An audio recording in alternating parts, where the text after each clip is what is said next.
एक बहुत सुंदर कथा हमारी शिव महापुराण में आती है, एक बहुत सुंदर कथा हमारे यहाँ हमें सुनने को मिलती है। आप उस कथा का स्मरण करिएगा।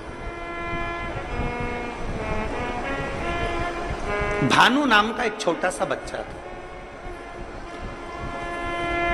बहुत छोटा सा बच्चा, भानु नाम था।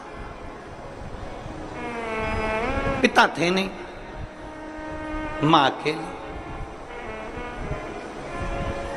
पिता नहीं है, अकेली मां है और वैधव्य मां अकेली। भानु का पालन पोषण कर रही है, खूब अच्छे से उसको रख रही है, खूब अच्छे से उसको खिला रही पिला रही, जितना बन सकता है उससे बात करती है। सुंदर दृष्टांत है। वो बेटी अगर यहां बैठकर कथा सुन रही हो या टीवी पर कथा सुन रही हो कि कंक्रीट के शिवलिंग को हमने बना दिया और पूरा गांव वहां जाना चालू कर दिया, तो क्या उसका पुण्य मिलेगा कि नहीं मिलेगा, हमको हमारे खाते में पुण्य जाएगा कि नहीं जाएगा, वो बात मूल है।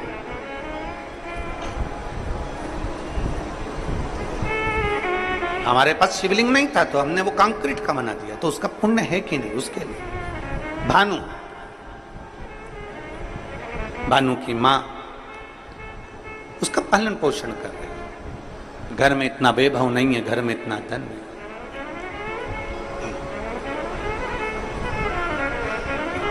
एक बात आज फिर कहते हैं, तुम्हारे घर में धन की कमी होगी ना, चल जाएगी। धन की कमी होगी तो बच्चा बचपन में रोएगा, धन की कमी होगी तो बच्चा खिलौने के लिए रोएगा, धन की कमी होगी तो बच्चा कपड़े के लिए रोएगा, धन की कमी होगी तो बच्चा गाड़ी के लिए रोएगा। अगर तुम्हारे घर में धन की कमी है ना, चलेगा, पर तुम्हारे घर में संस्कारों की कमी नहीं होना चाहिए, नहीं तो जिंदगी भर रोना पड़ेगा।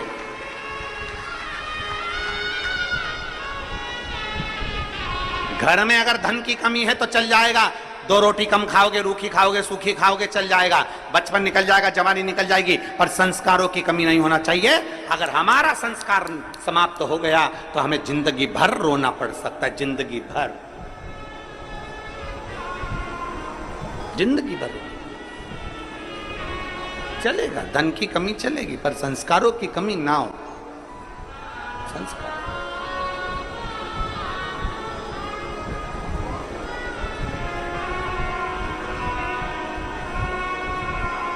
और जितना बन सकता है अपने संस्कारों में कोई कमी ना है। भानु की मां भले धन में कमी थी पर संस्कारों में कमी नहीं रखी भानु की। एक दिन भानु ने अपनी मां से पूछा, मां सबके घर में खूब सा राशि ठाठ है पर हमारे घर में कुछ नहीं है। मां के मुख से निकल गया, जिस दिन महादेव चाहेगा उस दिन ठाठ भी दे देगा, जिस दिन महादेव चाहेगा उस दिन ठाठ दे देगा।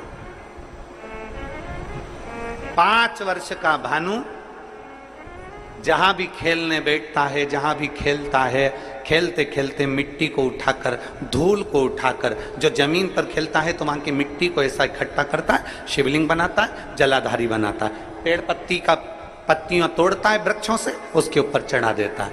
थोड़ी देर बाद भानु उसको मिटा देता है। फिर कहीं खेलता है, मिट्टी में गया, मिट्टी का शिवलिंग बना लेता है, पत्तियां तोड़ता है, शिवजी पे चढ़ा देता है, उसको मिटा देता है।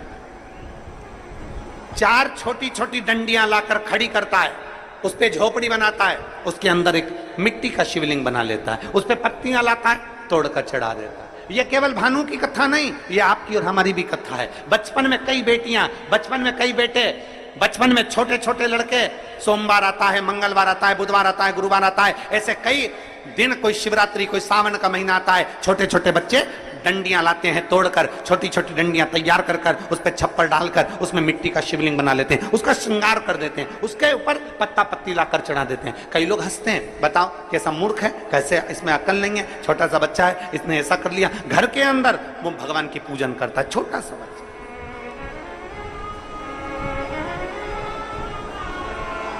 और मेरा विश्वास कहता है यहाँ छत्तीसगढ़ की जितनी मेरी जीजियाँ बैठी हैं, जितने मेरे जीजा बैठे हैं, जितने मेरे बेटा बेटी बैठे हैं, इन्होंने भी बचपन में जरूर मिट्टी उठाई होगी, उसको ऐसा करा होगा, आटे की लोई उठाई होगी, लोई को उठा के ऐसा ऐसा करके शिवलिंग बना लिया होगा, आटे की लोई का। चावल बनाया होगा तो चावल का।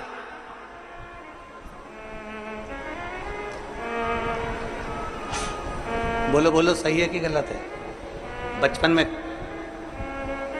खेलते समय मिट्टी का, धूल का, पत्थर का, आटे का, जो मिल जाता था उसका हम शिवलिंग कई बार बना लेते थे। कितना सुंदर कहा इस दृष्टांत के अंदर कि भानु मिट्टी का शिवलिंग बनाता, मिटा देता, जो मिल जाता उसको, धूल मिल जाती धूल का बनाता, मिटा देता।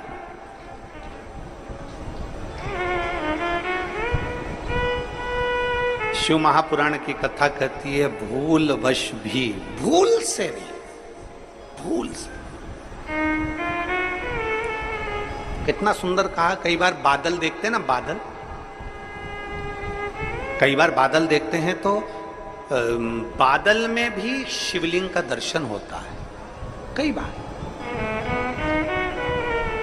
वहां शिवलिंग आया नहीं है, वहां शिवलिंग आया नहीं है, पर बादल देख रहे हो और दूसरे भी देख रहे हैं, उनको नहीं दिख रहा है, पर आपको बादल में ऐसा लग रहा है कि ये जलाधारी है, ये शिवलिंग है, ये सामने नंदी है, ये शंकर है, ये पार्वती है। बादल में भी आपको शिवलिंग का दर्शन हो रहा है। कई बार पानी में, कई बार शिवलिंग में, कई बार वृक्ष में, कई बार बेलपत्री की पत्ती में भी शंकर के शिवलिंग का दर्शन हो जाता है। कई बार फूल में शिवलिंग का दर्शन हो जाता है। क्यों, किस लिए, किस भाव से? तो हमारे यहां दृष्टांत सागर कहता है, अगर तुम्हारी नेत्रों से तुम्हें बादल में, जल में, थल में, पाषाण में, मिट्टी में, धूल में भी अगर भूल से भी तुमने शिवलिंग का निर्माण करा है या दर्शन करा है, तो तुम्हें तुम्हारे खाते में एक शिवलिंग के निर्माण का पुण्य तुम्हारे खाते में जुड़ जाता है और उसका फल तुम्हें मृत्यु के पहले प्राप्त जरूर होता है। वो मिलता जरूर है। अब बादल में शिवलिंग बना, बादल में धुएं से, भाप से शिवलिंग का दर्शन हुआ, तो यहां शिवलिंग बना नहीं है, ये आपकी दृष्टि में, आपके मन में शिवलिंग समाया था तो आपने उसको शिवलिंग बनाया। वो देख, ऐसा लग रहा है, ऐसा लग रहा है ना कि सामने जलाधारी है, ऐसा लग रहा है ना सामने शिवलिंग है, ऐसा लग रहा है ना कि सामने शंकर है। मतलब तुमने अपने दिल से बादल में भी शिवलिंग बनाया है, मतलब एक शिवलिंग बनाने का पुण्य तेरे खाते में जा चुका है।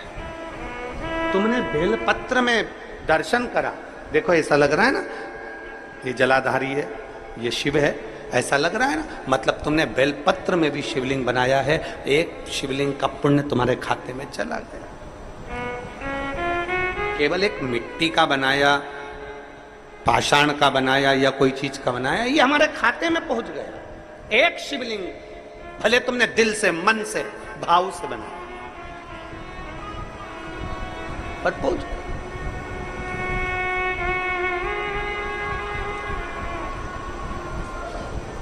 निर्माण अपने दिल से किया गया।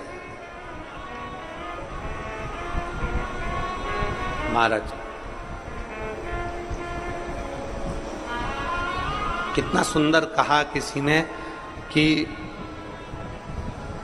आर्थिक स्थिति ठीक हो